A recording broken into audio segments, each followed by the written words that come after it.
This is a special edition of the Reaction podcast, and I'm Iain Martin, editor of Reaction.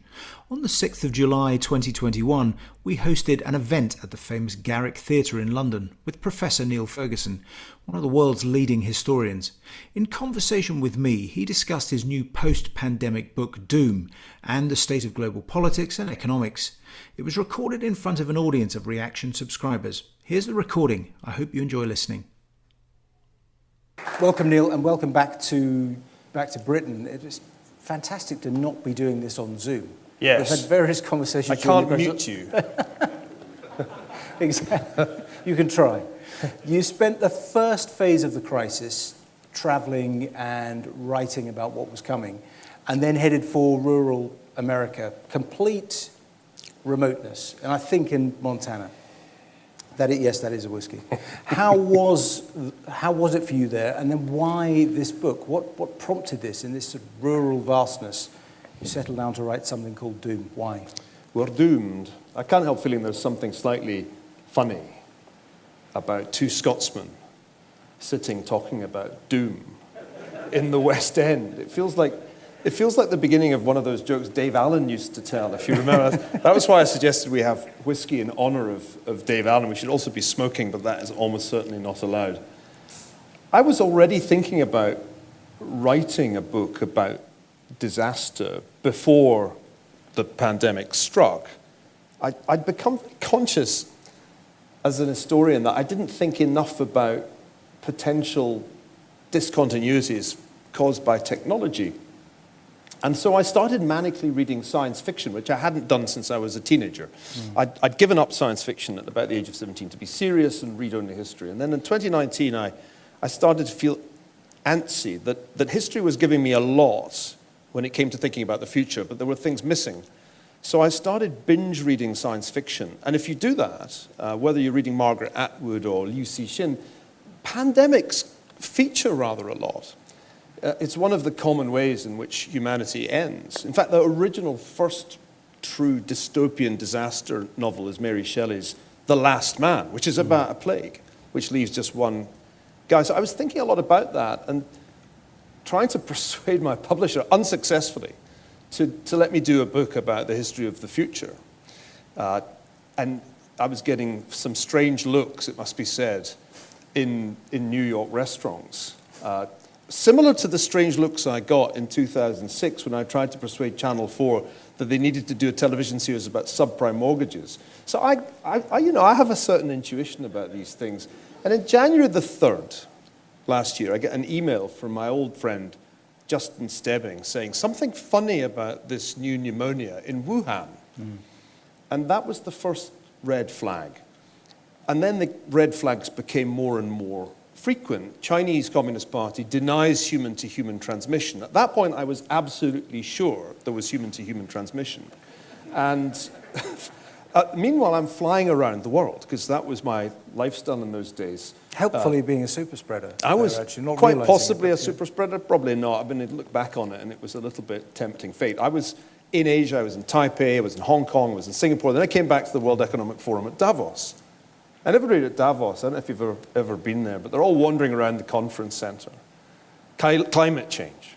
Greta Thunberg was there. There was some guy called Trump, whom I vaguely remember, was there. And it's all climate change. And it seemed like I was the only person there convinced that there was a pandemic underway. There were actually delegates from Wuhan on the list of conference participants. I'm frantically emailing Klaus Schwab, who runs the World Economic Forum, saying, do you realize climate change is a very serious issue, but this is actually happening now. There's a pandemic, not in 50 years, but now, and there probably are people with this virus here now. But that convinced me that I had to write this book. But I didn't want to write a book about pandemics. I didn't want to write a book about this pandemic or just pandemics. I wanted to write a book about disasters. The key organizing idea of Doom is that, like Tolstoy's Happy Families, all disasters have certain common characteristics. And I wanted to write that book because there wasn't a book that brought all disasters together between, one set of covers. Cheers. So the pandemic hits. I can remember, I think it was the night of, I was going to say the night when people were celebrating Brexit, the night when Brexit was being marked which I think was the 31st of January. And that was the first time that I was conscious at a party that people were, even then, avoiding shaking hands. And a noted biologist, Matt Ridley, indicated that he thought it was serious. But it hits, when it hits, why are so many people really surprised? There's this extraordinary phenomenon which I think has to do with our individual and collective psychology. We are told again and again and again that a certain kind of disaster is going to occur. And there were certainly multiple predictions of a pandemic, almost as an annual event. And it was an annual TED Talk. It was Bill Gates one year and then Larry Brilliant another year. So we had endless warnings. I even found that I'd written about it in a book called The Great Degeneration. And yet, when it happened, it turned from being what some people call a grey rhino, the thing you see lumbering towards you across the Serengeti. When it actually arrives and it's there and the horn is about to go through the chest, it's a black swan. And we're all amazed, stunned at this unprecedented event that nobody could possibly have foreseen. And I was interested in that cognitive quirk, that something multiple times predicted is suddenly very surprising, and of course unprecedented, which is a word that journalists use to mean I've not done any history. So I wanted to kind of write a book that showed that it was very, very precedented, and that we have something of a track record as a species of being surprised by disasters that have been repeatedly predicted. In fact, early in the pandemic, in about March, I suddenly was struck by how like the outbreak of the First World War it was. Because the First World War had been predicted ad nauseum. I did a book about this many years ago, The Pity of War. There are endless predictions of a great war that's going to come in Europe. There are even novels imagining the German invasion of the United Kingdom and of Regent Street becoming Regentstrasse. This is all repeatedly discussed. But when the war actually breaks out at the end of July, beginning of August 1914, everybody's stunned. And it's described as if it's a bolt from the blue. So for me, the outbreak of the pandemic was oddly like the outbreak of the First World War. And then I thought, why not compare those things? Why are we assuming that there's one set of books about wars, which are man-made disasters, and another set of books about plagues, which are natural disasters? And I wanted to write a book that discarded that dichotomy and said, actually, all disasters are fundamentally political, whether they have their origins in a diplomatic decision or their origins in a novel pathogen, because it ultimately is about human agency, how many people end up losing their lives prematurely.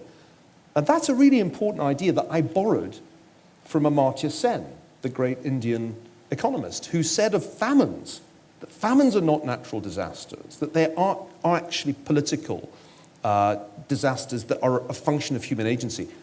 And my insight, which I think is an original one, is that that's not just true of famines. It's actually true of all disasters, including this one. Yeah, you talk about the spread of the pandemic being connected to our modern networks. I mean, you think of air travel, globalization, human social networks, tourism. Were we particularly susceptible to this, particularly exposed because of globalization? Yes. The last book I did was called The Square and the Tower, and that was an attempt to explain network science to a history-reading public. To explain that to understand most historical phenomena, you have to have some handle on contagion. And to understand contagion, you have to understand not only the thing that's going viral, but the social network that it attacks. This is a really important insight, because I think we're inclined to assume that a contagion is all about the pathogen, or it's all about that piece of fake news that goes viral. But that's only half the story. The other half is the structure of the social network that it attacks. And we had created, mainly through air travel, but not only, the ultimate contagion machine by the end of 2019. There had never been so many direct flights from Wuhan. There were direct flights from Wuhan to San Francisco, to London, to Rome, to Paris. There had never been such volumes of passenger traffic. So at the heart of the argument of the book was the idea that this was a networked disaster, and all the big disasters in history have this element of contagion. I mean, most disasters are local, but if you have a big enough disaster, there can be contagion. That's even true of volcanic eruptions. If it's a big enough volcanic eruption, it'll actually affect the entire atmosphere of the Earth. And so my sense was that I had to capture why some forms of disaster have this character of contagion. Another point, which is really important, Iain, we had 2 pandemics last year and into this year. One of them was the pandemic caused by the new coronavirus. The other was the pandemic of disinformation and misinformation on the internet, which made it really difficult for policymakers and public health officials to communicate to the public, because the public had this extraordinarily tempting array of crazy stories that were very engaging, which was why they were getting promoted on Facebook. But those crazy stories included quack remedies, and of course anti-vaccination arguments, which I think have ultimately been very damaging. So yeah, for me, it's very important to understand network structures. You can't understand what a super spreader is, for example. This is a term we never used to use before. Now it's become standard. But to understand what that means, you actually have to understand how a social network works and how it is that one woman in South Korea could spread the virus to thousands of other people by her very gregarious behavior. There's also an assumption, isn't there, in the era we live in, that medical progress and scientific progress has made us much more resilient to threats, that we're more resilient just because we're cleverer, and what did people know in the past?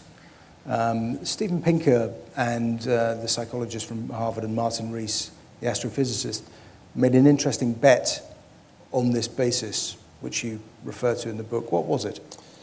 There's this wonderful thing in San Francisco called the Long Now, which is one of these things that brings together computer science people and natural science people and a few quirky historians like me who are interested to talk to those people. And they have a kind of website in which people place bets about the future.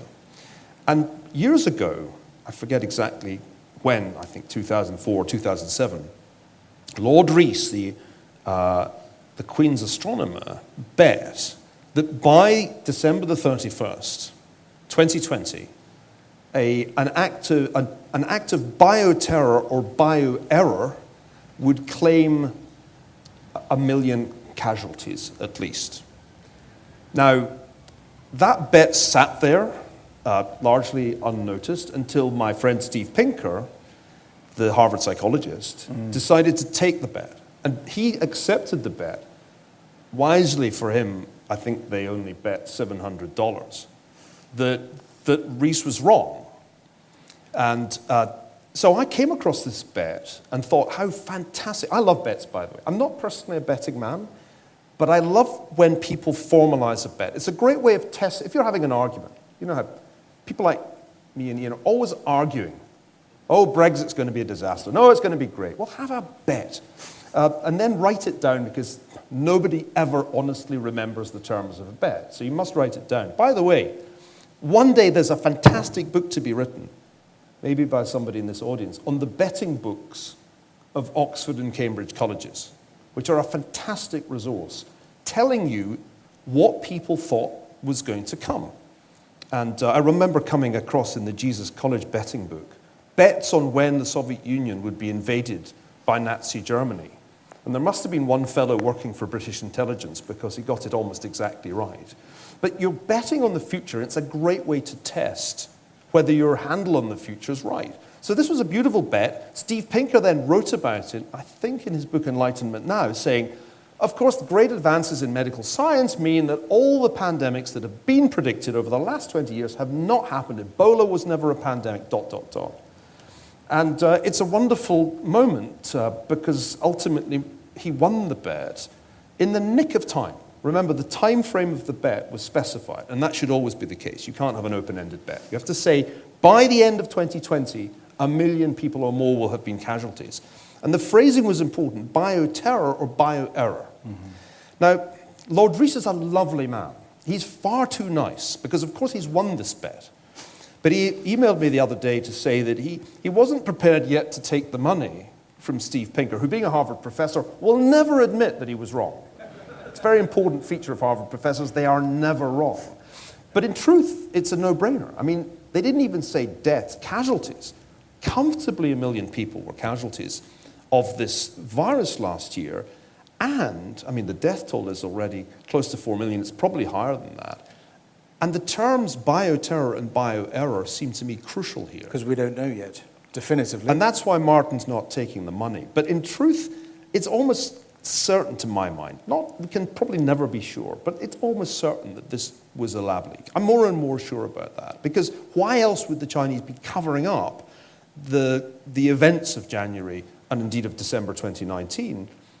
It must be because there's something to hide. And the wet market story looks less and less plausible. I was finishing the book about a year ago.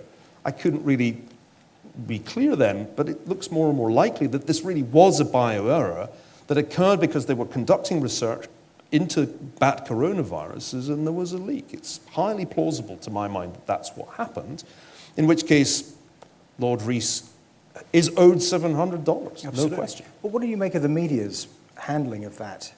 Because you had a story there which was shut down for a long time. I mean, I'm agnostic on it. I've read both sides. I think it's clearly complex, confused, not sure yet. I don't think there's a verdict in. But it was actively shut down by, not just by tech giants, but by large mainstream media companies that decided, because Trump had said, it's a lab leak, it's China, it's China. China did it. There was then that was conclusive proof that that was not the case. Therefore, the story needed to be shut down as misinformation. It was a really quite chilling experience. You've touched on a really incredibly important point. I think the power of the network platforms, the big tech companies, is a huge problem that we have failed to solve. And it was a huge problem visibly in 2016. And I should say, the United States failed to address that problem in a meaningful way, with the result that increasingly after Trump's election, these companies used their enormous power to engage in an increasingly politically skewed censorship.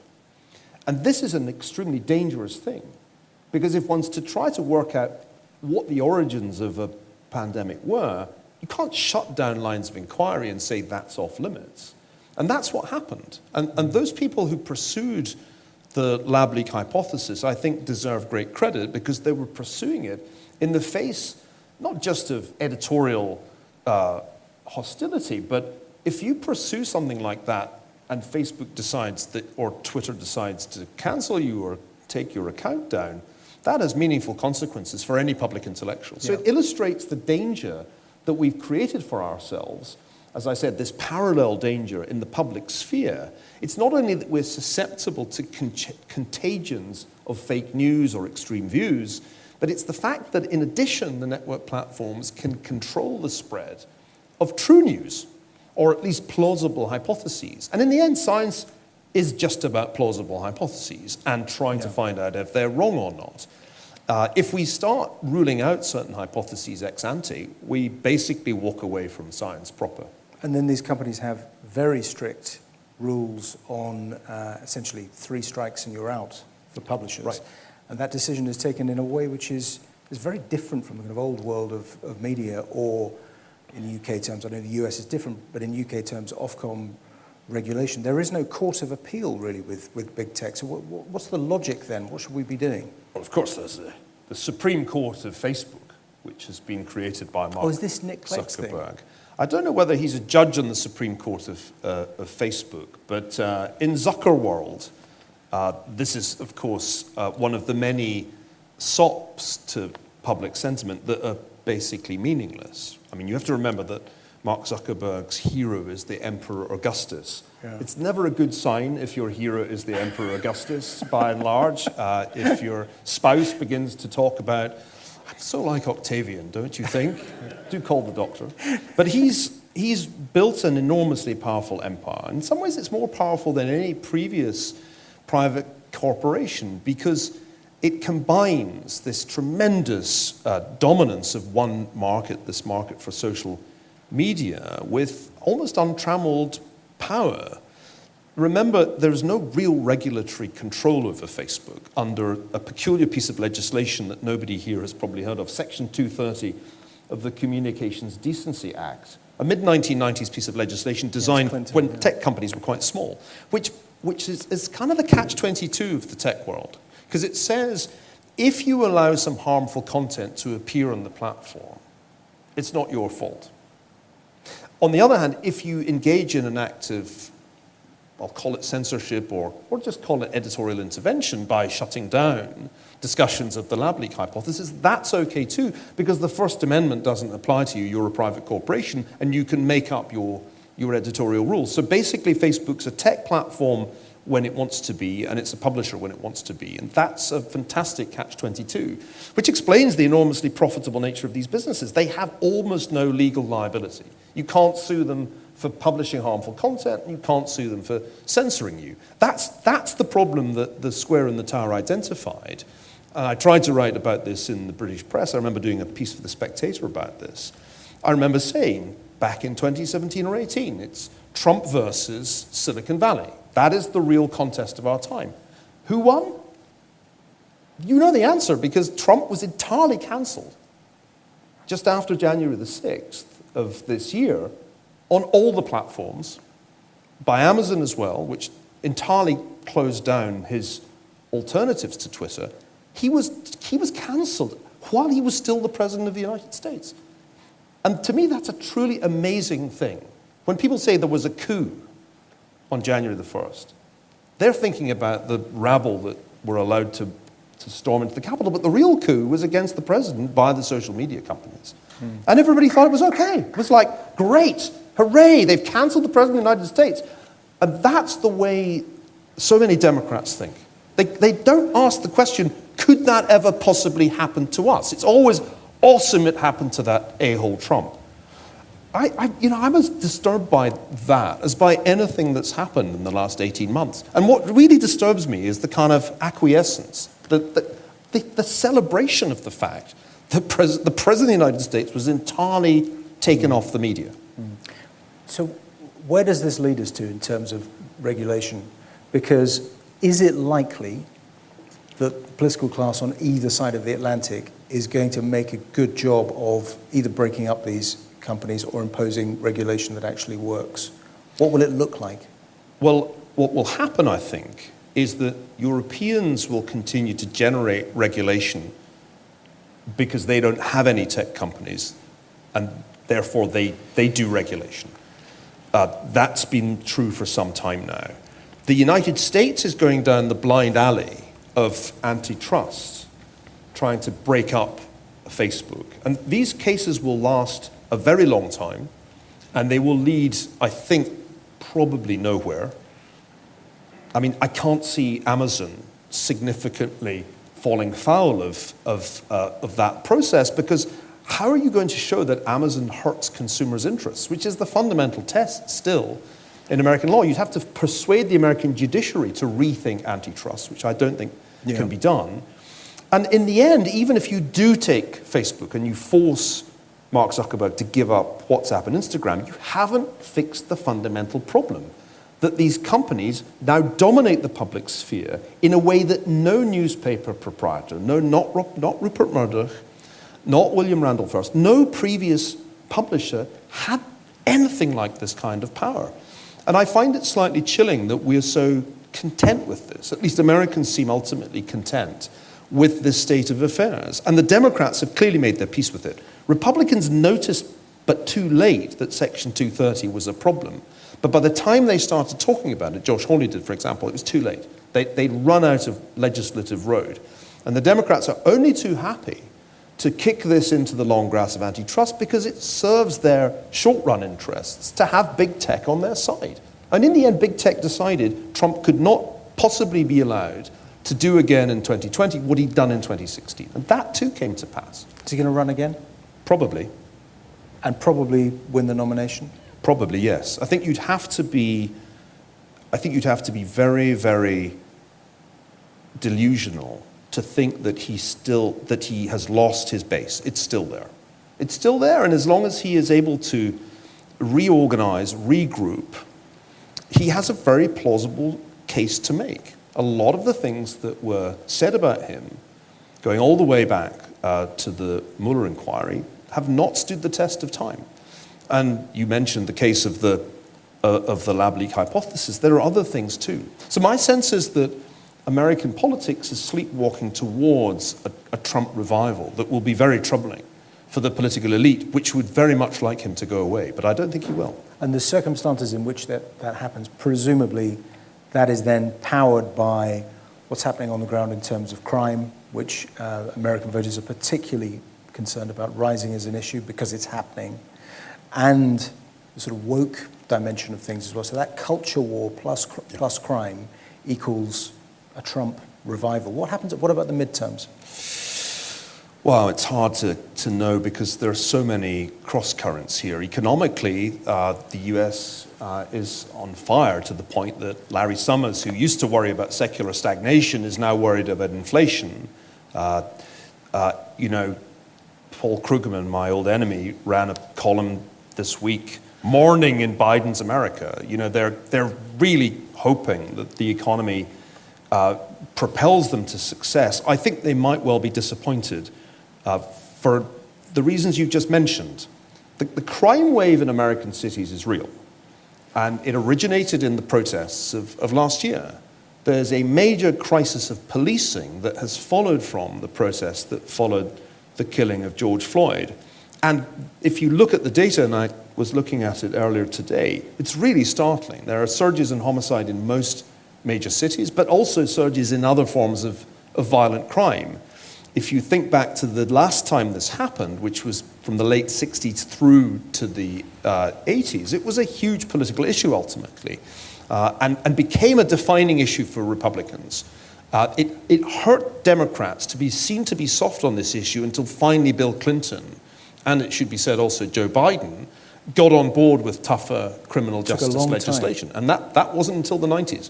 So I think it's very important to watch this because it's a big issue, not only in the cities you kind of read about, but it seems to be true in most cities where protests happened. So that's one thing. I think the other thing is that the inflation issue will not necessarily be celebrated by ordinary people as a success. The Fed will be saying, hooray, we finally got inflation back above 2%, but I'm not sure that's going to be popular. And then you talked about the woke issue, and I'd say the culture war issues are crucial to understanding Trumpism. The reason that Trump won was not really, it was partly economic, but I think it was as much cultural as it was economic. And if you think about what's going on here, the ideas of the progressive left, whether it's critical race theory or their line on transgender rights, or you pick a topic, those ideas are deeply at odds with what the majority of ordinary people think. And the more that is pushed, especially the more the Biden administration goes with it, I think the better the prospects are for a Republican revival. The problem for the Republicans is, if that revival is once again going to be led by Trump, they will have a profound problem. Because in the end, he's a damaged brand. I mean, that's why he lost. But that process you describe unfolds in a different way in the 1960s, but it does, after all of the protests, the anti-war protests, the progressive upheaval, it results in Richard Nixon for similar reasons, because that was termed at the time the silent majority emerges. But Richard Nixon, for all of his flaws, is not Donald Trump. Donald Trump reborn is a much scarier prospect than that. What would he be like as president second time round? I think it's important to reflect on how Trump went from bad to worse.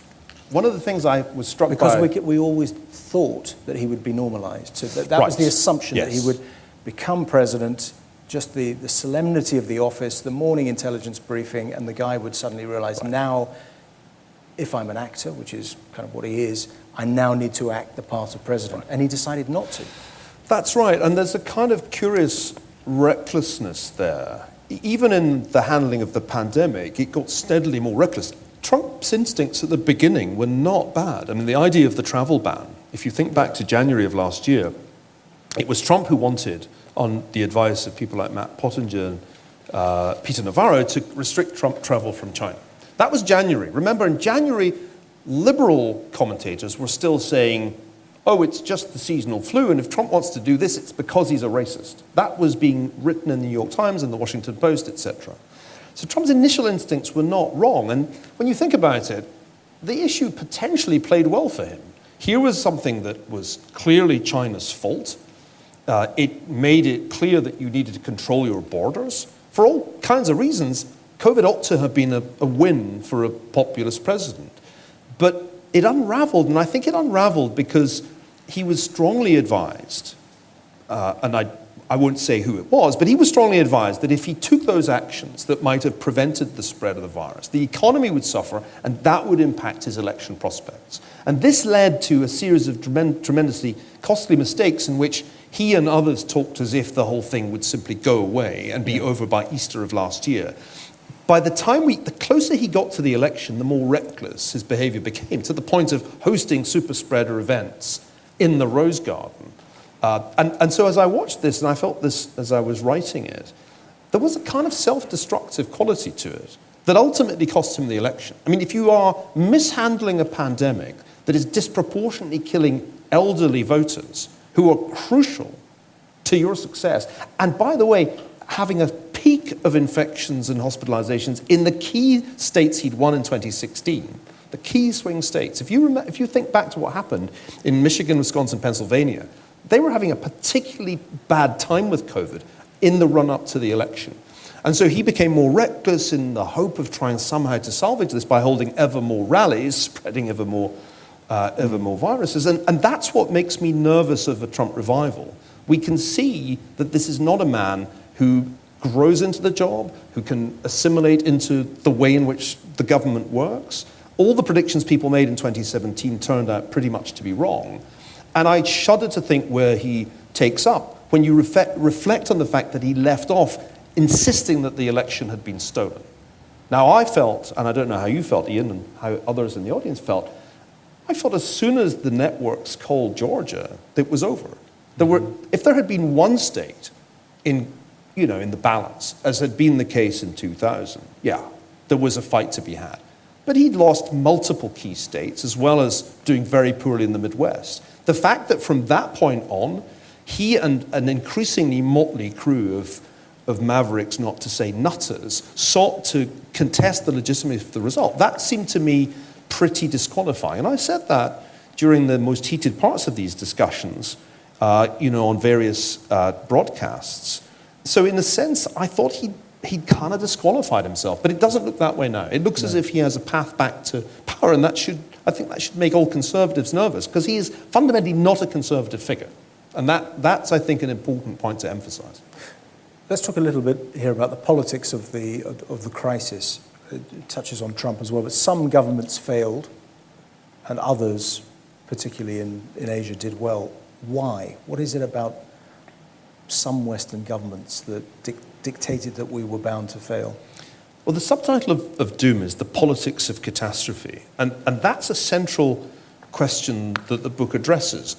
One of the things that really irritated me last year as I was writing the book was how many articles I read that said the reason we're having excess mortality in the United States, the United Kingdom, Brazil, India, is that we have a populist president stroke prime minister, and it's their fault. I mean, Jim Fallows wrote a piece in The Atlantic that said, it's essentially like, being a president's like flying a light aircraft, and if the plane crashes, it's pilot error. And I read the piece and I thought, you've been around a long time, Jim. If you think being the president of the United States is like flying a light aircraft, retirement is calling you, and you should take the call. Because being the president is nothing like flying a light aircraft. It's not remotely like that. In truth, and I think this is also true of being prime minister, you are, if a thing like a pandemic happens, you're heavily reliant not only on other officials, the elected officials who've been put in charge of departments or appointed to be in charge of cabinet positions, but you're also reliant on public health officials. You're reliant on people at the state and local level. It's not as if the president's job or the prime minister's job is to sit there and analyze the latest research on a novel coronavirus in preprints from Chinese scientists. So in truth, and this is a key argument the book makes, although the populist leaders undoubtedly made mistakes, it is implausible to argue that if they had not been in office, if Joe Biden had magically been president a year early, or if instead of Boris Johnson you'd had some other prime minister, it would all have been fine. And that's the implied counterfactual. In reality, the point of failure in disasters of this sort is not generally at the top. And that's a big and important part of the story this book tells. Often in disasters, the point of failure is further down the chain of command. And I learned this from a most unusual source. Some of you will remember when the Space Shuttle Challenger blew up in 1986. I'm old enough to remember that. It wasn't a big disaster in terms of death toll because 7 people died, the crew. But it was a big disaster in terms of its impact on public consciousness. And if you were around and you saw that thing blow up, seconds after launch, it was a startling and shocking thing. The initial response of the Washington press corps was to try to blame it on Ronald Reagan, who was then president. And there was a great hypothesis that went like this. President Reagan wanted to mention the launch in the State of the Union address, so they rushed the launch, and that's why it blew up. This was a complete non-story, and it quickly died because there was simply no evidence. In truth, something quite different had happened. And this is something that came from Richard Feynman, an amazing and brilliant physicist from Caltech, who they brought in to put on the Commission of Inquiry. And Feynman was not the kind of person to take Washington rules and regulations. So he just wandered around NASA, asking engineers what seemed like sort of dumb questions.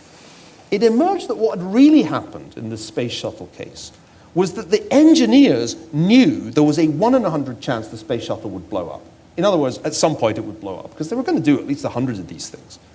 But there was a guy in the bureaucracy called Mr. Kingsbury who changed that to 1 in 100,000, which is quite a big difference if you think about risk. And Mr. Kingsbury is, to me, a fascinating figure, because I think he is everywhere. There's a Mr. Kingsbury in most organizations, public and private, who is the point of failure.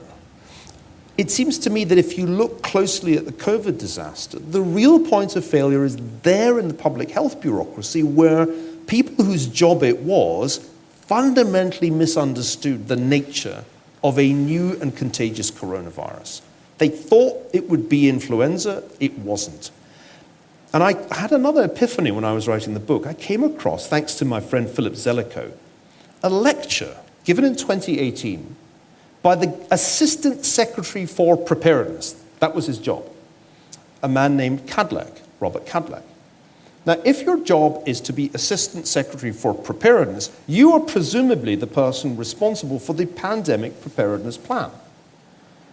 In this lecture, he said to an obscure audience in Texas, if we don't have a better insurance policy against a pandemic, we'll be SOL if there's a pandemic. Now, I didn't know what SOL stood for, being British. I had to look it up.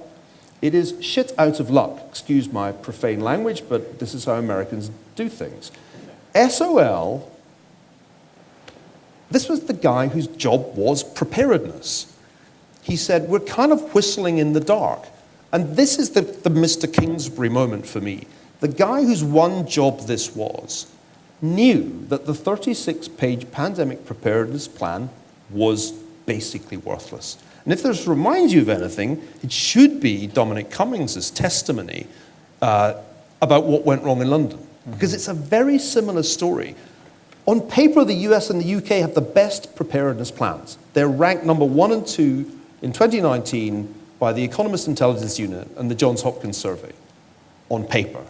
And I think what we really have to learn from this crisis, rather than to try to pin it on the person at the top, the mid-level public health bureaucracy, and until we recognize that, I think we're very vulnerable to the next disaster being equally messy.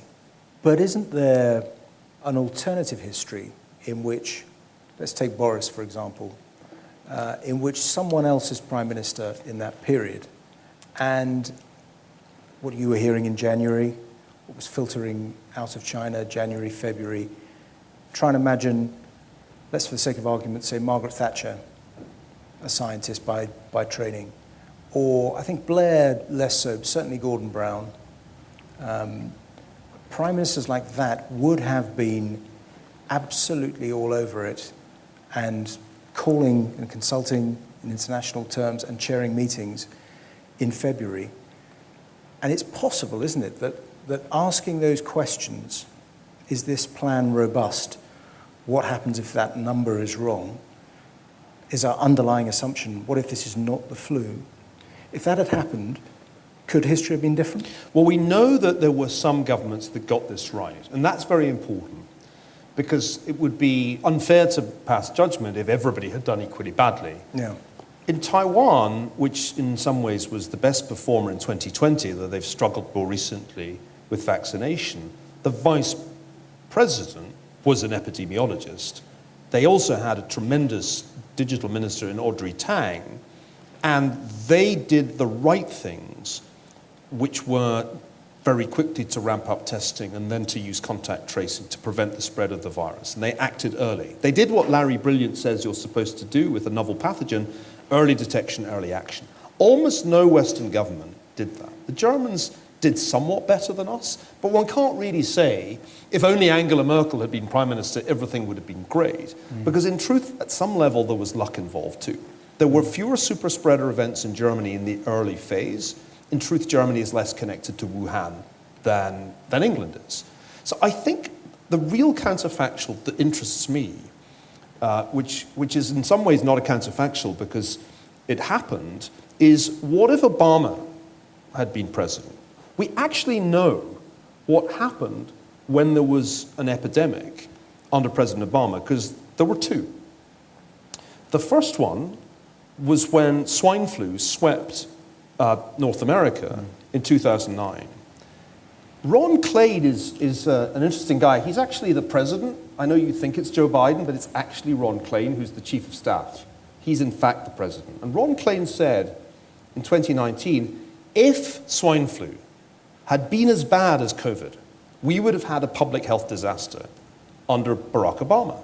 In fact, an enormous number of people were infected with that virus, including many, many students at Harvard where I was teaching. This was a virus that was very rapidly spread amongst young people, but it just turned out not to be that deadly. The other epidemic that happened under Barack Obama was the opioid epidemic. And there's actually less excuse for that because it didn't happen anywhere else. Each year under the Obama presidency, more people died of opioid overdoses. Each year it got worse. The total death toll from opioids under Barack Obama was about the same as the death toll from COVID under Donald Trump. And yet I haven't come across the article in which Jim Fallows says that the people who died because of the opioid epidemic were ultimately on the hands of President Obama. And that is because I think the narratives have got very skewed in the last 18 months. So I think we have good counterfactuals, and I don't think having a different president or a different prime minister would ultimately have produced a radically different outcome. And here's why. When you ask yourself, why was there quite high excess mortality in the UK and the US? Not the worst, because the worst was in Latin America and some East European countries, but sort of middle of the table in terms of excess mortality. Certainly worse than some Scandinavian countries. The answers are as follows. Failure to get testing to happen early on. That was especially bad in the US. That was the fault of CDC, the Centers for Disease Control. Secondly, no attempt at contact tracing. Still in the US, virtually none. Here it happened later, and it worked quite well, but it didn't really happen until late last year. Thirdly, and crucially, no effective enforcement of quarantine in the early phase. And finally, no protection of the vulnerable, which were the elderly in care homes. And wherever you look, it doesn't matter who's prime minister or president, those mistakes were the principal causes of excess mortality. And you're not telling me that those were decisions taken at the very top. These were all decisions taken much, much further down the chain of command, particularly in the case of elderly care homes, where you can see in the US it was state governors who really screwed up. So let's talk optimistically. Survival. Oh no, not optimism. The crisis is, I don't want to say I don't want to jinx it. It's not the crisis is over, but we're here in a theatre in central London. There will be greater reopening in the next couple of weeks. Let's try not to think too much about the autumn, but life is coming back, and it seems as though people are adjusting to the idea that they have to live with it. What will life afterwards look like? We have the vaccines, which is an extraordinary success story. If you'd said a year ago, well, actually on Moderna, as you were saying to me earlier, the pharma companies were optimistic very early on, and that's the case in the UK as well. But if you'd said right at the start of the crisis, we'll have these vaccines, I don't think people would necessarily have believed it. So we can get back to something like normality. You wrote recently for Bloomberg about some of the adjustments we're going to have to make, but reassure us, is it going to look more like normal life? Oh, yeah. I mean, I think one has to contrast this pandemic with the much more deadly pandemic that we previously lived through, which was HIV/AIDS. Remember, that killed more than 32 million people. And there was never a vaccine. It took a long time to get to any medical treatment that could halt the advance of the virus to AIDS. So, by contrast, this has been a less disastrous event, even if you believe the very large numbers that The Economist estimates the true death toll to be. The other thing that's a cause for optimism is the success of the mRNA vaccines. Remember, books are not newspapers. I had to finish this and sign off on the proofs late summer last year, and there was the last tweaks were sort of August, September. It wasn't clear that the phase 3 results of the vaccines would be as good as they were. I had to kind of guess how it would turn out. And I wanted to do that to show readers how history unfolds in real time. It's easy to forget when you read a history book that contemporaries don't know the future. One of the inherent problems with writing history is that the historian and the reader know how it turns out. They know the Germans lose World War II. But when you're writing history in real time, you can capture that contingency. At the time I was finishing the book, it wasn't clear how this would unfold. And so I offer the reader 2 scenarios. There's a bad one in which the vaccines don't work very well, which is a very, very bad scenario, in which we therefore have an ongoing AIDS-like problem. And then a good scenario in which the vaccines have high efficacy. But the key thing that really turned out to matter more than people a year ago expected was virus mutation. I think we've ended up in a kind of middle scenario where the vaccines have high efficacy, but the virus mutates in ways that we kind of underestimated.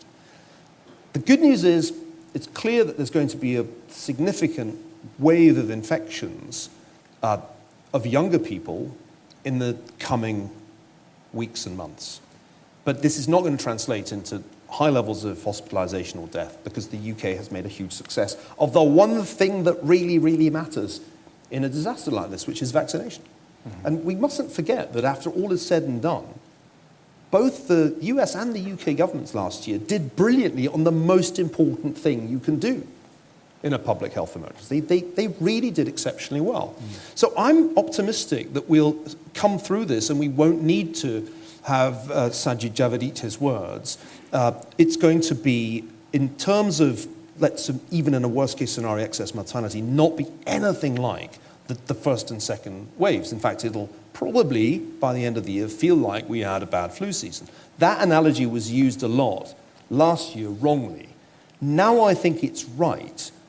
The future of COVID is like what happened to influenza. Remember, influenza produced the biggest pandemics of the 20th century. The 1918-19 so-called Spanish flu was 10 times worse in terms of the share of the world's population that it killed than COVID could possibly be. Subsequently, there was no post-influenza period. People talked all the time, the post-pandemic, the post-pandemic. It's like saying post-influenza. There isn't going to be a post-COVID period when COVID obligingly goes away. It will be like influenza. It will go from being a catastrophe, which it was in the case of influenza early in the 20th century, to something that we don't actually talk terribly much about. The flu shot, the COVID shot, it becomes part of normality and not something that fundamentally disrupts your life. The key point that Doom makes is that people die. We have to deal with that. Sometimes I heard people talk last year as if death itself was really an unforgivable mistake by President Trump. In truth, even last year, COVID was not the top killer in the United States. It came third after cancer and heart disease. So it will become part of our normality. And that, I think, is fine. That's a good outcome. The one thing that worries me is that the restrictions and regulations that have come into existence over the past 18 months will persist long after the public health emergency has really ended. And that's something that concerns me a lot, because I see the inertia in the system already. There are many, many more people paid to devise regulations governing quarantines in Wales, where I just was for 11 days, than are paid to get rid of those restrictions when they're no longer necessary. Our biggest problem is going to be escaping from a set of behaviors, both in the public and private sector, that will be redundant. I fear form filling every time we fly, long after it's really productive, rather in the way that security measures after 9/11 became more theatre than actual prevention of terrorism. So I think that's a different point. My sense is that we get normality in terms of public health, but I'm not sure we necessarily get normality in terms of all the restrictions that have come into being, because there are clear bureaucratic forces that will try to keep them in place, even when they're not really serving any function. Now, we have some rapid-fire questions from the reaction team and others, but just before that, I was going to ask you a really gloomy question, which I'm not going to ask you. I'm being cheerful now, but this is as cheerful as I get. This is a good news story. It is a good news story, but as a doer Scott, I was going to ask you about whether this fits into a sort of bigger narrative about the West and about us being humbled, really, since what happened. We win the Cold War, liberal democracy triumphs, capitalism triumphs. Then you get 9/11, and we have a lesson in hubris in terms of Iraq and Afghanistan, financial crisis, and then now this, where a lot of our major governments respond poorly. But I'm not going to ask you that question. If you did, I would give you a really optimistic response, which is that this has been much more disastrous for China than most people in the West realize, and that the West has actually done, on balance, much better than seemed plausible a year ago. I actually think when we fast forward 10 years, and let's do a little bit of crystal ball gazing, the crisis that is going to develop in China, which has been often predicted. I mean, I wish I had a Bitcoin for every article I've read predicting the collapse of China over the last 20 years. But actually now one can see real problems developing that could be systemic and could undermine the stability of the regime. This has been a huge blow to the economy. The demographic situation has got significantly worse. And their international position is really very isolated now. I mean, they have really lost friends and alienated people over the last 18 months, including in Europe, where I think the scales have fallen from many people's eyes about the nature of the regime. It's not a great brand at the moment, is it? It's a terrible brand. And remember, Xi Jinping's promise, we'll save the world with not only our personal protective equipment, but our vaccines, has turned very sour. The countries that bought the vaccines and rapidly distributed them, like Chile, for example, are finding that they don't work. Their efficacy is really low against not just the Delta variant, but other variants. I'm actually an optimist on that issue. Yeah. I think if one just looks ahead 10 years, the crisis in China is the story to look for, not the crisis in the West. And also, I mean, I thought in Michael Lewis's book on the pandemic, which is told as a story of Western disaster and incompetence, actually the thing which comes through are the people further down in the system who fought back and who organized and improvised responses at a state level. It was actually a vindication of freedom, right, and the power of innovation. Yeah. But there are great opportunities, aren't there? I mean, it's not, in terms of the West, technology, innovation, changing the way that we work, space, exploration. If we get the democratic fundamentals, it's not preordained that life in the West in the next sort of 20, 30 years, or thinking particularly of Britain, is destined to go backwards. Well, one of the things that motivates you at Reaction is trying to make the argument for not just democracy, but free markets and the rule of law, the foundations on which an open society rests. And I think if you look at the success of the vaccines, that's a terrific advertisement for our system, because the great breakthroughs came from companies like Moderna in the US and BioNTech in Germany that are absolutely classic, pioneering, innovative companies.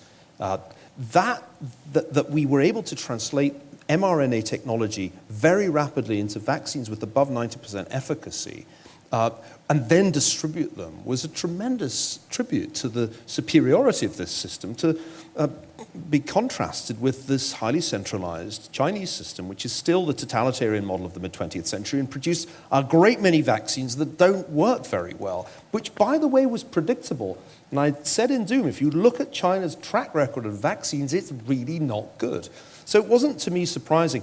I'm an optimist in that sense, Ian. I actually think when we step back and look over the 18 months that we've just gone through, the story that was being told last year, including to some extent by Michael Lewis, this is a terrible indictment of Western institutions, is downright wrong. It's a terrible indictment of one-party states, because let's face it, this wouldn't have happened if they had not lied their way through December and January until it was spread just about everywhere. It was only in 23rd January that the lockdown was imposed. So I honestly think the narrative's the other way around, and that we may be selling ourselves short on both sides of the Atlantic, that the relative decentralization, for example, of the United States and the greater decentralization of Europe that Brexit has brought about turns out to be quite a good thing. And that shouldn't surprise us, because in the network age, there really can't be a future for a one-party state that seeks to restore the totalitarian model of Stalin and Mao. I mean, are you going to bet on that model in the 21st century? It seems highly unlikely to me that it's going to work out. Yeah. So some great rapid-fire questions from the reaction team. Matty Brignall asks, which year in the 20th century changed the course of history most dramatically, and why? Which year in the 20th century? Yeah. 1917. 1917 is the key year, because although the First World War was significant in terms of loss of life, its greatest significance came from the revolution that it enabled, that would not have succeeded but for the war. And Lenin's victory produces hundreds, well, tens, if not 100 million deaths in the course of the subsequent century. So I think it has to be 1917. And simultaneously, it's around that time that America becomes essentially the financial leader of the West. And fails to end the war, as Phil Zelliker points out in his recent book, The Road Less Traveled. Yeah. I'm giving short answers as I was... By the way, if you're wondering why we're not taking questions from the audience, it is that there's a new regulation that says roving microphones are not permitted in theatres on the grounds that they are likely to spread SARS-CoV-2. Everyone stay safe. It's for your own Don't touch the microphone until it's been plunged in Lysol. a microphone of doom. So a couple of questions. On China, Jerry Malone asks, you recently reviewed what seemed like every book that's ever been written on China for the TLS. Can Taiwan breathe a sigh of relief at not being invaded on the 100th anniversary of the Communist Party, or would that be premature? The Taiwan crisis is going to be a huge test of nerve, because Taiwan is simultaneously Cuba, Berlin, and the Persian Gulf in Cold War I. It's got everything. And it's very significant that today we're hearing a shift in the Japanese position that will provide military support in the event of a Chinese invasion. That is a game changer. I think already the risk-averse people around Xi Jinping are saying, boss, I don't think we can do this. With the Japanese taking a less ambiguous position, the risks become very, very great indeed. So I think if there is a Taiwan crisis, there's a significant chance that China fails. And if it's successful, whether it's with a blockade or an invasion, there's a significant chance that it can be reversed. So I think watch this space. Taiwan is a huge deal. By the way, it's a place that we should all visit.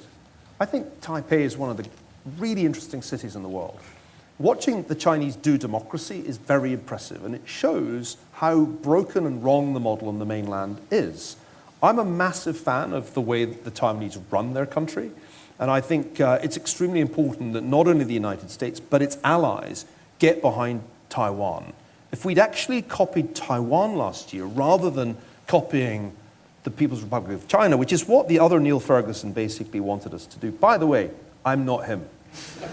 If you came to hear the epidemiologist... We made that very clear. It's not him.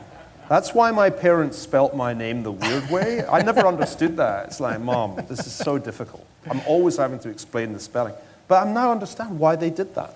But the other Niall Ferguson said in an interview recently, we weren't sure we could do the Chinese method. And we were then inspired here. By... Yeah. And I'm like, wait, you wanted to use the techniques of a communist regime when we could have copied the Taiwanese, who had the least restrictive measures. If you look at the Blavatsky Stringency Index, Taiwan in 2020 has the least restrictions on personal freedom. That's the China we should be learning from. The relationship between China, and this is from Olivia, between China and Russia is becoming an increasing concern. But does Biden have the ability, diplomatic ability, to drive a wedge between Russia and China? You know, it's a very unnatural state of affairs that Russia is so close to China and prepared to play second fiddle. But if you think that Vladimir Putin will help Xi Jinping if Xi Jinping gets into a war with the United States, you don't understand Russian history. One of Stalin's masterstrokes was getting China to fight the Korean War for him.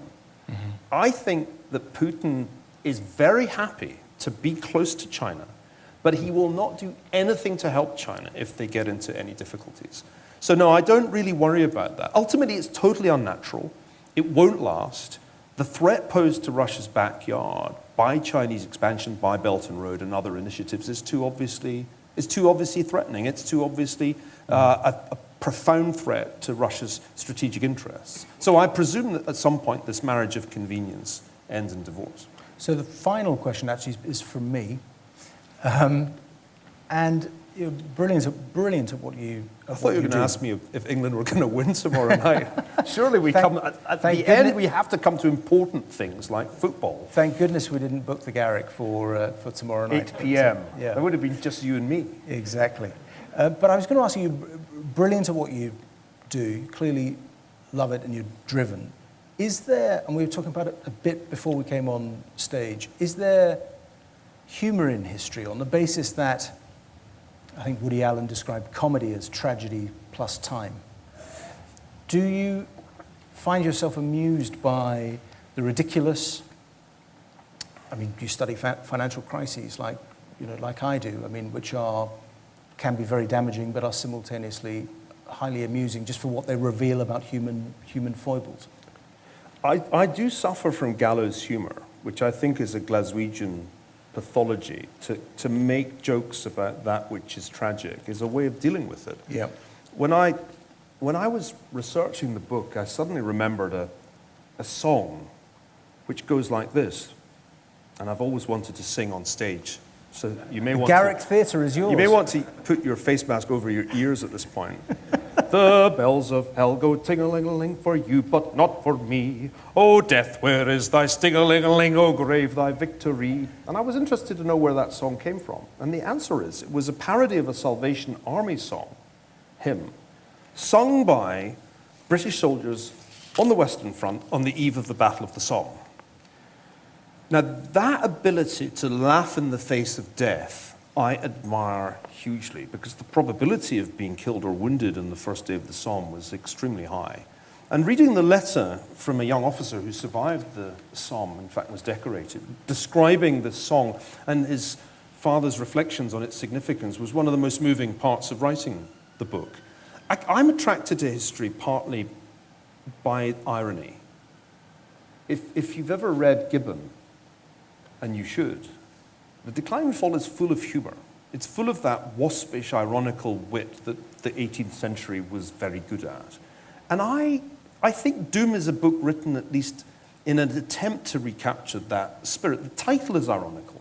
I fully fail to understand that Americans wouldn't get that. And I should know by now.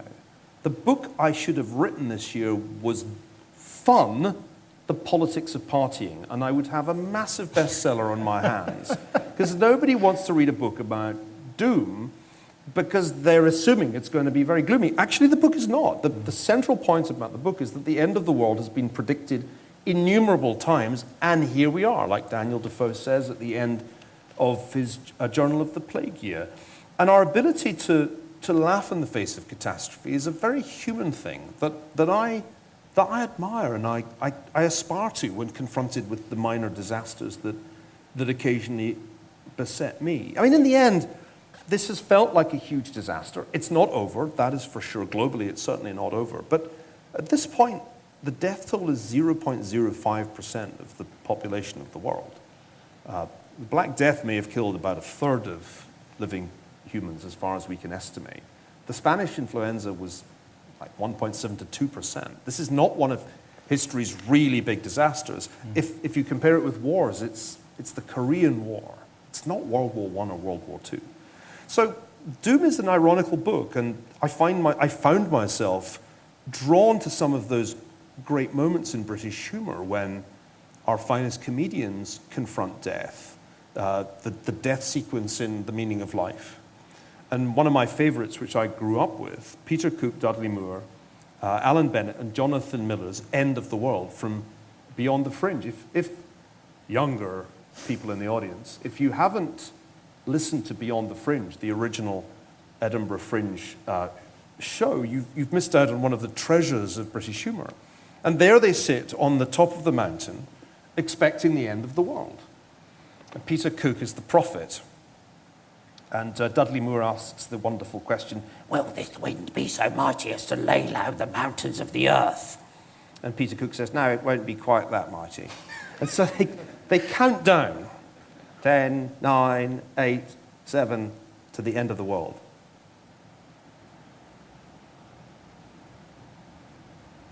Oh, well, same time again next week, chaps. We'll get a winner sooner or later. And that's a great point that they made there.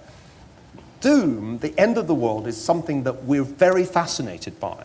That's why the climate change movement has so much power, not so much because it's making a statement about the scientific probabilities of rising global temperatures and extreme weather events. It's because the end of the world is coming in 12 years. Actually, it's 10 years now, because AOC said that 2 years ago. And that's something that our human imaginations can't resist. The end of the world is a really fascinating prospect. Full-blown doom. And the point about the book is that it doesn't come. We survive. We survive. It's a fascinating book. Thank you very much for writing it, and thank you for taking the time with us this evening. It's been absolutely brilliant. Thank you very much, Niall Ferguson. Thank you, Iain. Thank you. That was Professor Niall Ferguson in conversation with me, Iain Martin. This was a special edition of the Reaction podcast, recorded live at the Garrick Theatre in July for Reaction subscribers. To become a subscriber, go to our website. This Reaction podcast was produced by Francesca Peacock.